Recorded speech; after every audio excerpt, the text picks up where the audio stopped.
वंदे मातरम, आप देख रहे हैं नेटवर्क 10। आपके साथ मैं हूं चारुल शर्मा। ये सबसे पहले नजर डालेंगे सुर्खियों पर। चलिए उससे पहले बात करते हैं टेम्परेचर की, क्योंकि इस वक्त हीट का हॉरर देखने को मिल रहा है, टेम्परेचर का टॉर्चर देखने को मिल रहा है और इस वक्त पारा 47 के पार पहुंच चुका है।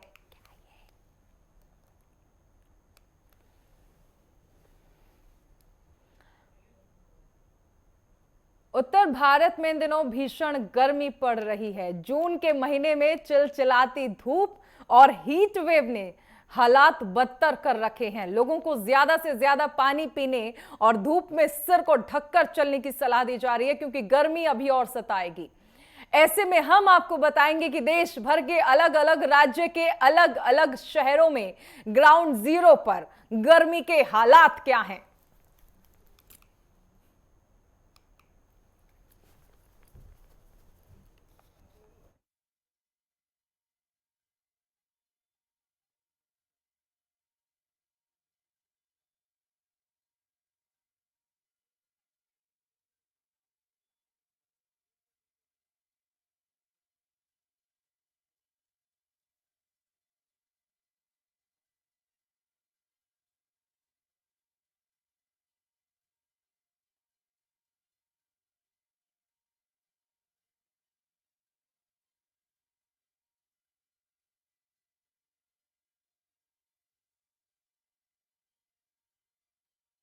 गर्मी का सितम जो है वो लगातार बढ़ता जा रहा है। लोगों को सलाह दी जा रही है कि घरों में रहें। नौतपा ने देश को, और खासकर पश्चिम की बात कर ले तो बहुत तपाया है। कई सारे मामले जो हैं ऐसे आए जिन्होंने झकझोर कर रख दिया, क्योंकि गर्मी का सितम बढ़ता जा रहा था। उत्तर भारत में इन दिनों भीषण गर्मी पड़ रही है। जून के महीने में चिलचिलाती धूप और हीट वेव ने हालात बदतर कर गए हैं। लोगों को ज्यादा से ज्यादा पानी पीने की सलाह दी गई है। धूप में सिर ढककर चलने को कहा जा रहा है, क्योंकि गर्मी अभी और सताएगी। और ऐसे में हम आपको देश भर के अलग अलग राज्य के अलग अलग शहरों में ग्राउंड जीरो पर क्या हालात हैं वो बताएंगे।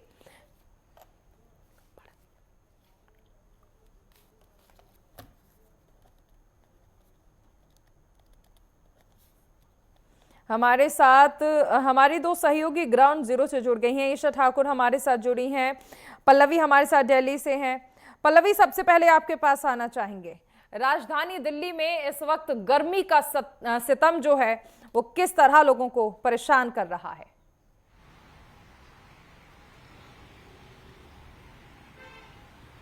देखिए चारुल, अगर बात करते चलिए दिल्ली की, अगर अधिकतम तापमान की बात करें तो अभी बीते दिनों एक हफ्ते से बहुत ज़्यादा दिल्ली में गर्मी पड़ रहा है और यहाँ का तापमान 42 से 43 डिग्री सेल्सियस तक जा चुका है और अभी 10 तारीख को लगभग दोपहर में 45 डिग्री सेल्सियस बरामद किया गया है। साथ में अगर आपको बताते चलिए, जिस प्रकार से दिल्ली में अभी गर्मी पड़ रहा है उससे लोग काफ़ी परेशान होते हुए भी दिखाई दे रहे हैं और लगातार आईएमडी की भी तरफ से लोगों को बताया जा रहा है कि आखिर आने वाला अभी मौसम क्या कुछ होगा।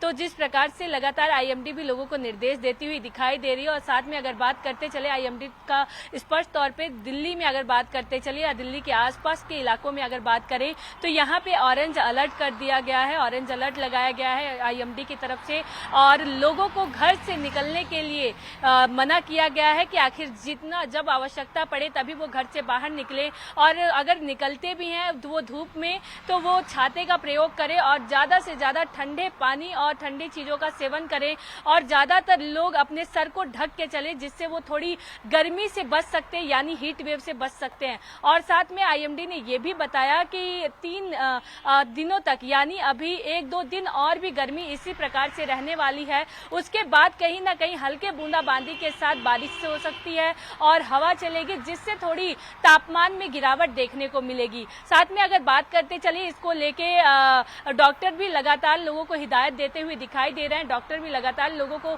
बोल रहे हैं कि आखिर वो घर से अपने निकले तो ज़्यादा से ज़्यादा वो लोग अपने बॉडी को हाइड्रेट रखने के लिए ठंडी चीज़ें जैसे कि अभी सीजन वाइज जितने भी फ्रूट्स आए हैं वो ज़रूर सेवन करें और वाटरमेलन का ज़्यादा प्रयोग करें, शिकंजी का ज़्यादा प्रयोग करें। इन सभी चीज़ों को लेकर लगातार हिदायत दी जा रही है। साथ में अगर दिल्ली सरकार की बात करें तो दिल्ली सरकार ने भी लोगों के लिए, क्योंकि दिल्ली में जैसे ही गर्मी बहुत ज़्यादा पड़ती है तो इसको लेके दिल्ली में पानी की जो कमी सबसे ज्यादा देखने को मिलती है, तो पानी की कमी ना हो लोगों को, इस वजह से दिल्ली सरकार के जो मंत्री हैं, पीडब्ल्यूडी के जो मंत्री हैं, उन्होंने 111 टैंक चलाए गए हैं जहां पे लोगों को, जितने भी लोग गांव झुग्गी झोपड़ी में रहते हैं उन लोगों को वो वहां टैंक ठंडा पानी पिलाने का कार्य करेगा। और भी एक जितने भी ट्रांसपोर्ट के लोग हैं, जितने भी लोग बस से ट्रैवल करते हैं, ट्रेन से ट्रैवल करते हैं, उन लोगों के लिए भी दिल्ली सरकार की तरफ से जो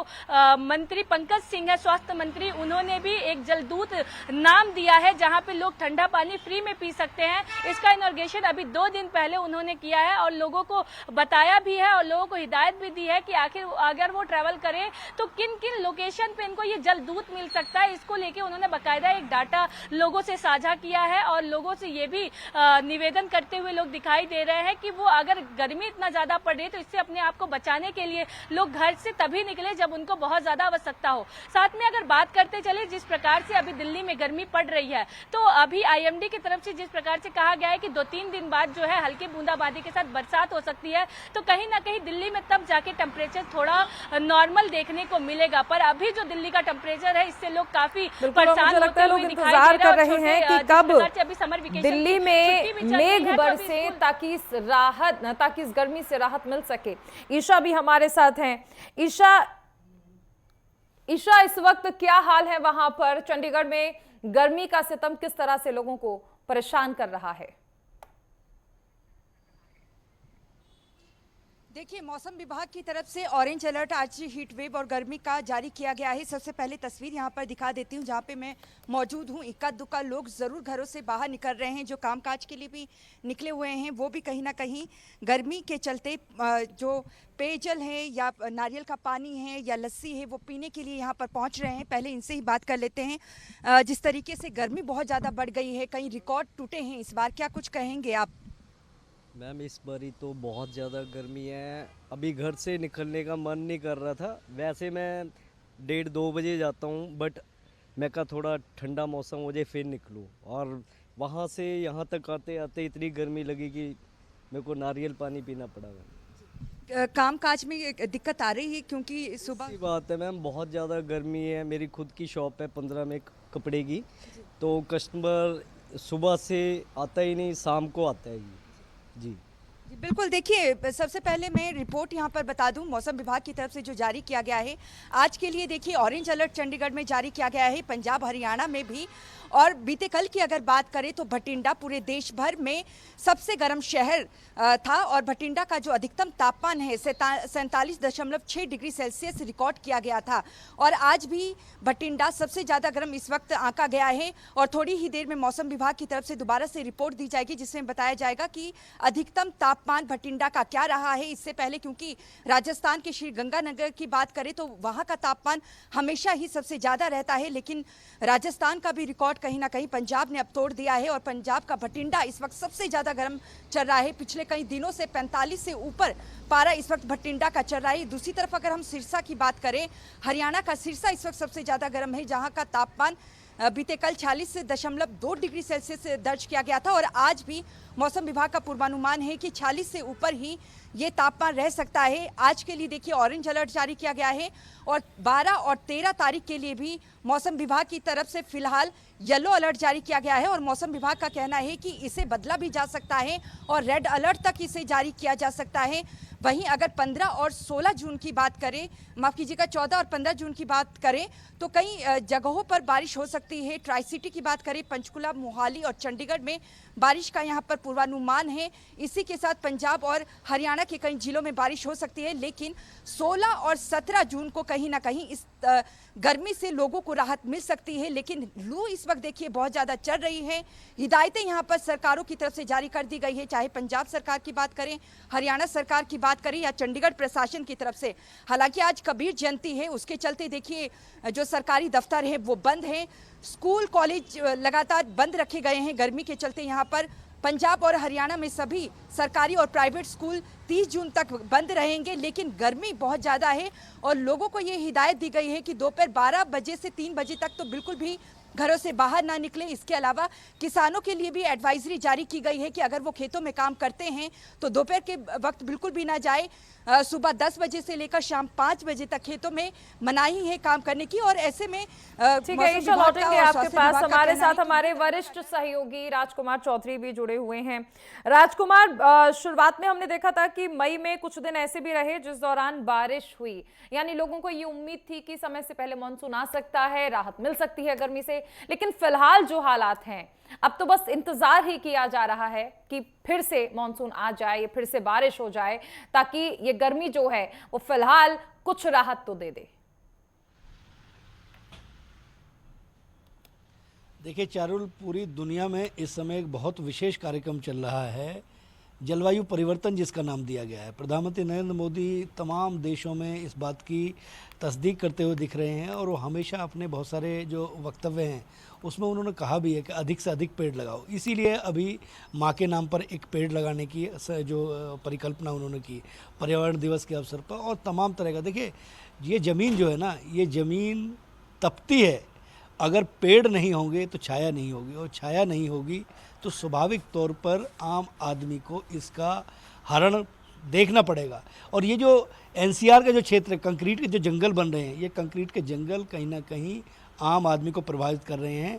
और 40 के पार अगर हम थोड़ा सा और पीछे चलें, 10 साल अगर और पीछे चले जाएं, तो राष्ट्रीय राजधानी क्षेत्र में 40 से 42 डिग्री सेल्सियस तक जो तापमान था, मैक्सिमम जो था वो 44 को कभी पार नहीं किया। लेकिन लगातार जो ये तापमान बढ़ रहा है, इस तापमान के लिए, इसके बढ़ते तापमान के लिए कहीं ना कहीं प्रदूषण को बहुत महत्वपूर्ण माना जा रहा है। क्योंकि हर व्यक्ति अपने घर में, क्योंकि अगर एनसीआर की बात करें तो मुझे लगता है कि शायद आधे से ज़्यादा आबादी ऐसी है जो सक्षम है। एसी के अंदर बैठकर लोग बड़ी बड़ी बातें करते हैं, लेकिन ज़मीन पर उतरते नहीं, पेड़ लगाते नहीं, पानी का जो है वो कहीं ना कहीं संरक्षण करते नहीं।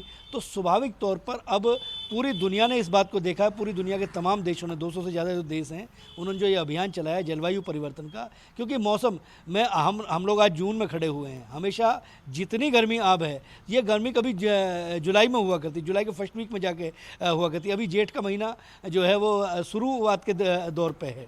तो स्वाभाविक तौर पर आने वाले दिनों में और ज़्यादा गर्मी बढ़ेगी। लेकिन बीच में जिस तरीके से हर हफ्ते बारिश होती रही तमाम तरह के, और देखिए ये भी कहीं ना कहीं चारों प्रकृति की मार है कि हिंदुस्तान का उत्तर भारत की अगर बात कर लें, हम यूपी की बात करें, हम उत्तराखंड की बात कर लें, पहाड़ी क्षेत्रों की भी बहुत सारी बात कर लें, तो तमाम जो प्रदेश हैं वो प्रदेश कहीं ना कहीं तप रहे हैं। एनसीआर राष्ट्रीय राजधानी क्षेत्र में लोगों का जीना दूभर हो गया। मैं इस समय नोएडा में मौजूद हूँ, औद्योगिक नगरी के तौर पे इस क्षेत्र को माना जाता है। आधे से ज़्यादा भारत सरकार नहीं रहती है। अभी मैं चौराहे से निकल रहा था तो निश्चित तौर पे जो स्पीकर यातायात नियमों का पालन करने के लिए लगाए गए हैं, उस पर हीट वेव से बचाव के जो कायदे कानून हैं, जो नियम हैं, जो उसके लिए जो सावधानियाँ हैं, उन सावधानियों को चलाया जा रहा था सरकार की तरफ से। स्पष्ट तौर पर कहा जा रहा था कि पानी ज़्यादा पिएँ, अपने साथ पानी ज़्यादा रखें, अगर कहीं जाना जरूरी ना हो तो सुबह 10 बजे के 12 बजे के बाद 5 बजे, 12 से 5 बजे तक का जो समय है उस समय को अवॉइड करें।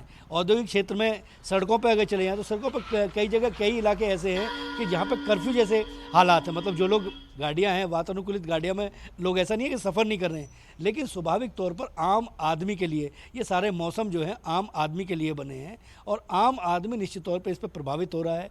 तो अपनी जो सुरक्षा है वो कहीं ना कहीं आदमी को अपने साथ करनी पड़ेगी और अधिक से अधिक पौधे, वृक्षारोपण का जो कार्यक्रम 1 महीने अब कार्यक्रम चलेगा, जो बरसात का मौसम होगा उसमें पूरा 1 माह जो है पूरा देश कश्मीर से लेकर कन्याकुमारी तक पौधे लगाने का काम करेगा। तो निश्चित तौर पर राष्ट्रीय राजधानी क्षेत्र में हालांकि ज़मीन बची नहीं है, ज़मीन जो है वो छोटी पड़ती जा रही है। मैं बात करूं अगर हिंडन की, तो मेरे बगल में हिंडन और यमुना दोनों के बीच में दोआब का क्षेत्र है जो नोएडा है।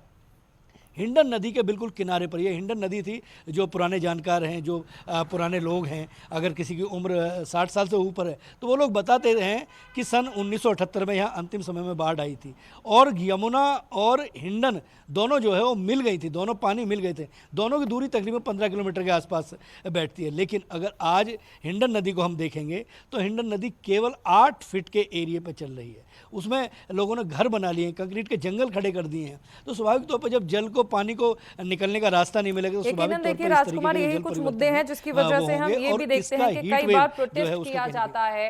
ग्लोबल वार्मिंग का मुद्दा हो या फिर क्लाइमेट चेंज जो है, ये मुद्दे ऐसे हैं जिसको लेकर लगातार प्रदर्शन किए जाते हैं, लेकिन आम जनता को इन मुद्दों को समझना होगा। चलिए, हमारे साथ और भी सहयोगी हैं। मैं फिर से पल्लवी आपके पास आना चाहूंगी।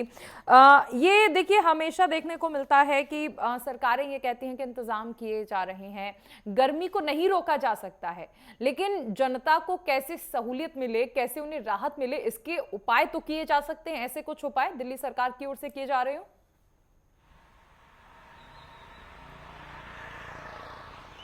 जी बिल्कुल चारुल, जब से अगर बात करते चले अप्रैल महीने के बाद से जो दिल्ली का टेम्परेचर है वो 40 से लेके 42 डिग्री सेल्सियस तक रहा है, और अब जो जून है वो कहीं ना कहीं अब 43 से 44 डिग्री सेल्सियस तक जाता हुआ दिखाई दे रहा है। इसको लेके जब अप्रैल से जब गर्मी पड़ना शुरू हो गया था, बहुत ज्यादा अधिकतम तापमान से लोग परेशान होते हुए दिखाई दे रहे थे। तो अभी भारतीय जनता पार्टी की दिल्ली में सरकार है, तो इसको लेके भारतीय जनता पार्टी ने कई ऐसे जो टैंक है वो चलाए जनता के लिए, जिससे जनता जो है, जो गरीब लोग हैं, जो ठंडे पानी का सेवन नहीं कर पाएंगे, जिनके घर एसी, फ्रिज, कूलर ना हो, उसके लिए सरकार ने उनको ठंडा पानी वहां उनके घर तक पहुंचे ऐसे टैंक उन्होंने निकाले, और वो हर एक जितने भी उनके घर जहां पे पड़ते हैं, जहां पे वो निवास करते हैं, वहां पे वो खड़े करके उनको कहीं ना कहीं पानी देने का काम किया है। साथ में अगर बात करते चले, जिस प्रकार से टेम्परेचर को तो नहीं रोका जा सकता, पर इस पे कहीं ना कहीं नियम बनाए जा सकते हैं। तो सरकार की तरफ से भी लगातार नियम बनाया जा रहा है, लोगों को लगातार हिदायत दी जा रही है कि आखिर जब बहुत ज्यादा आवश्यकता हो तभी वो घर से बाहर निकलें, और इन सभी चीजों पे लगातार जो दिल्ली की जनता है वो भी काम करती हुई दिखाई दे रही है। क्योंकि अभी अगर हम आपको बताते चले, अभी हमारी मौजूदगी लुटियन जोन पे, और लुटियन जोन पे आप हमारे पीछे भी देख सकती है कि गाड़ियों का जो प्रवास है वो दिखता नहीं नजर आ रहा है, क्योंकि जिस प्रकार से गर्मी अभी बहुत ज्यादा पड़ रहा है, तो गर्मी में लोग अपनी गाड़ियों को भी बाहर लेके निकलना उचित नहीं समझ रहा है। क्योंकि अभी अगर इंजन ज्यादा गर्म होगा तो अभी जो आगजनी का जो मामला है वो भी सबसे ज्यादा देखने को मिल रहा है, क्योंकि लगातार जो गाड़ियां चलेंगी उसके इंजन गर्म होंगे, हीट वेव के कारण वो गाड़ी में आग भी लग सकती है। और इसको लेके कई ऐसे केस भी दर्ज किए गए हैं, जिसको लेके लगातार जो सरकार है वो हर एक जगह पे बैरिकेटिंग लगाने का काम कर रही है, क्योंकि अगर कोई स्पीड में हो तो उस स्पीड को कम किया जा सके और इंजन पे ज्यादा प्रभाव ना पड़े, जिससे आग लग सके। इन सभी चीजों को लेकर सरकार कहीं ना कहीं काम करती हुई दिखाई दे रही है, और लगातार लोगों को भी हिदायत देती हुई दिखाई दे रही है। पास उपेंद्र राणा देहरादून से हमारे सहयोगी हमारे साथ जुड़ चुके हैं। उपेंद्र, देवभूमि में इस वक्त क्या हालात हैं? क्योंकि ये वो टाइम है जब सबसे ज्यादा पर्यटक पहुंचते हैं चारधाम यात्रा के लिए या फिर अलग अलग जगहों पर जाने के लिए, क्योंकि टूरिस्ट डेस्टिनेशंस भी बहुत सारे हैं वहां पर। गर्मी का सितम किस तरह से है? देखिए चारुल, अगर उत्तराखंड की अगर बात की जाए तो भले ही जिस तरीके से यहाँ पर पर्यटक जिस तरीके से जो घूमने के लिए आ रहे हैं, और यही कारण है कि जिस तरीके से देश भर में भीषण गर्मी पड़ रही है, और अभी जो तापमान जिस तरीके से देश भर के अलग अलग राज्यों में जिस तरीके की स्थिति बन रही है, कई जगहों पर 40 से पार जो है वो पारा पहुँच चुका है, कहीं 45 के पार पहुँच चुका है। और ऐसे में अगर उत्तराखंड की अगर बात की जाए तो मैदानी इलाकों में अभी कुछ दिनों में जिस तरीके से इन 3-4 दिनों की अगर बात की जाए तो 39 के करीब जो है पारा पहुंचा था। लेकिन जो पहाड़ी इलाके हैं, जो ऊंचाई वाले इलाके हैं, वहां पर तापमान जो है वो न्यूनतम बना हुआ था, क्योंकि जिस तरीके से जो लगातार बारिश उत्तराखंड में हो रही है उसी का नतीजा है कि यहाँ पर तापमान में लगातार जो है वो गिरावट भी देखने को मिल रही है। हालांकि पिछले 2 से 3 दिनों में जिस तरीके से यहाँ पर गर्मी से जिस तरीके से 39 के करीब जो है वो तापमान पहुंच चुका था, लेकिन अगर आज की भी बात की जाए तो अभी कुछ देर पहले जिस तरीके से करीब जो है काफी बारिश जो है देहरादून सहित कई जगहों पर जो है वो देखने को मिली और इससे तापमान में फिर से जो है वो गिरावट देखने को जो है वो मिल रही है। यानी कि ये कह सकते हैं कि जिस तरीके से जो गर्मी जिस तरीके से अन्य राज्यों में देखने को मिल रही है, उस हिसाब से यहाँ पर तापमान काफ़ी न्यूनतम जो है वो फिर से हो चुका है और लगातार यहाँ पर बारिश जो है वो हो रही है, क्योंकि मौसम विभाग की ओर से भी अभी भी कई जगहों पर जिस तरीके से बारिश की चेतावनी जो है वो जारी की गई है। आज भी प्रदेश के जो कुमाऊं मंडल है, बागेश्वर और पिथौरागढ़, इन दो जनपदों में आज भी काफी तेज बारिश और कई जगहों पर तेज हवाएं चलने की आशंका जो है वो जताई गई है। और अभी 13 के बाद जून के बाद प्रदेश जिस तरीके से देहरादून से लेकर तमाम जगहों पर जो है हल्की से मध्यम बारिश होने की उम्मीद जताई जा रही है और बताया जा रहा है कि अब जो है मानसून जो है वो और करीब जो है वो आने वाला है और उत्तराखंड में सबसे पहले जो है वो मानसून आने वाला है और ऐसे में काफी ज्यादा बारिश इस बार जो है वो होने वाली है। हालांकि अभी जो जिस तरीके से बेमौसम बरसात जिस तरीके से उत्तराखंड में देखने को मिली, उसमें देखा गया कि 59 के करीब प्रतिशत जो है सबसे ज्यादा बारिश जो है उत्तराखंड में देखने को मिली और यही कारण है कि तापमान में लगातार जो है इस बार गिरावट देखने को मिली और इस बार उस तरह की गर्मी जो है से उत्तराखंड के लोग जो है वो झुलसते हुए नहीं दिखाई दिए। जिस तरीके से पिछली बार के जो आंकड़े देखे गए कि काफी ज्यादा गर्मी जो है वो रही, 40 के पार जो है टेम्परेचर पहुंच चुका था। हालांकि पिछले 3 दिनों में थोड़ा सा टेम्परेचर ज्यादा हुआ था, लेकिन आज फिर से बारिश होने से गर्मी से फिर से राहत मिली है और उम्मीद ये जताई जा रही है कि जिस तरीके से जो पूर्वानुमान मौसम विभाग की ओर से जारी किया गया है, उससे आने वाले समय में भी अभी भी तापमान में थोड़ा सा और गिरावट जो है वो देखने को मिल सकती है। जी चारुल। ठीक है, राजकुमार आपके पास आना चाहेंगे। अभी क्या माना जाए कि कब तक राहत मिल सकती है लोगों को? मौसम विभाग की ओर से कोई जानकारी? देखिए चारुल, मौसम विभाग जो है उसका जो पूर्वानुमान है वो पूर्वानुमान अगले 4-5 दिन तक तो बिल्कुल राष्ट्रीय राजधानी क्षेत्र में कोई राहत मिलने की उम्मीद नहीं जताई जा रही।